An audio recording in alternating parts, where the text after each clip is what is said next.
That's why they're so scared of this movement. These people live like kings and don't work. What's especially evil... The moose is cooking today. You've got these chiefs living like kings. You've got their band members, First Nations members who live on reserve, not living like kings, quite the opposite. They don't have clean drinking water. They don't have properly paved roads. These people suffer under these chiefs who live like kings, and then it brings in all this anger towards the band members who did nothing wrong, when really the chiefs are the ones who are causing all of the problems here. And they're going to reap all the rewards of all these land claims, these land titles, any sort of billions of dollars, as we've seen in the Cowichan Nation, being given back to First Nations. It's not the band members are going to get any of that. They're just going to get all the anger from Canadians who are pointing frustration at band members versus the chiefs who are the ones to blame. Meanwhile, we've got this coming down the pipe from Dre Humphrey, Rebel News, breaking: the Liberal government is proposing race-based salmon fishing closures. That's right. That's wild. Yeah, Canada's totally fucking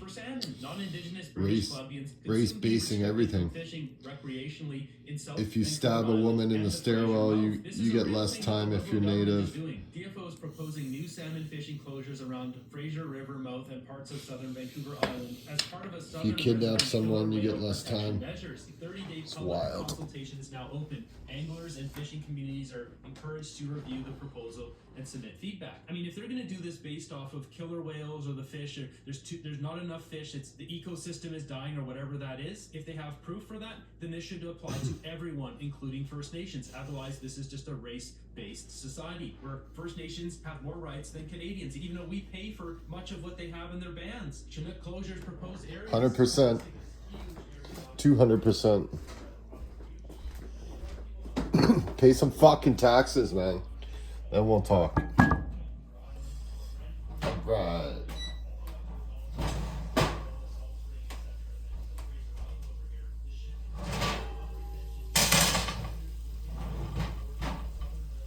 Sounds chicken bacon.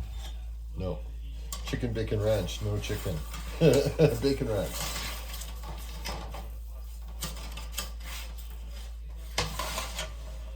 Still looks good.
Too far. What he's essentially saying here is let's stop the government from ripping up those treaty agreements and applying these rules across Canada. First Nations, the other 9 provinces are all covered by treaties in which Aboriginal title was given up by First Nations in return for a number of promises from the federal government. Yep.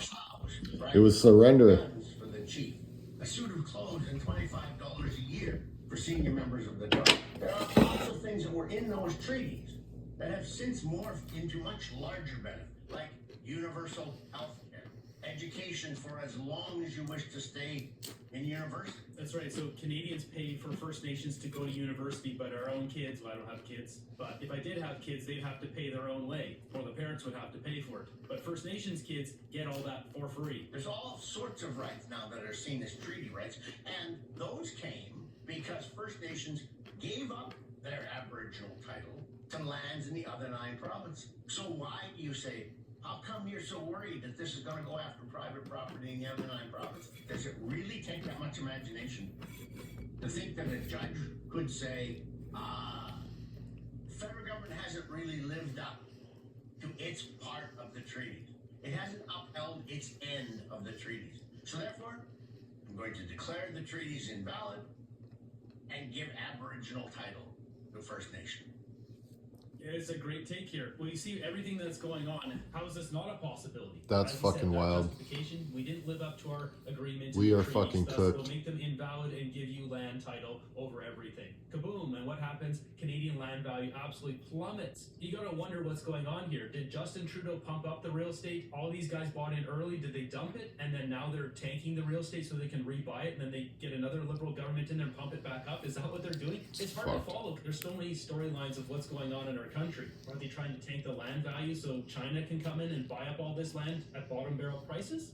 And once the government can come for your private property, whether in the name of reconciliation or some other social justice cause, then they can take away any right that you have that's inconvenient to them. I believe you. They can take away any right. We're seeing new bills coming down the pipe right now, which are awful for Canadians. Ones regarding the internet, Bill C9 going through. And what's Mark Carney going to do when he finally gets his majority government?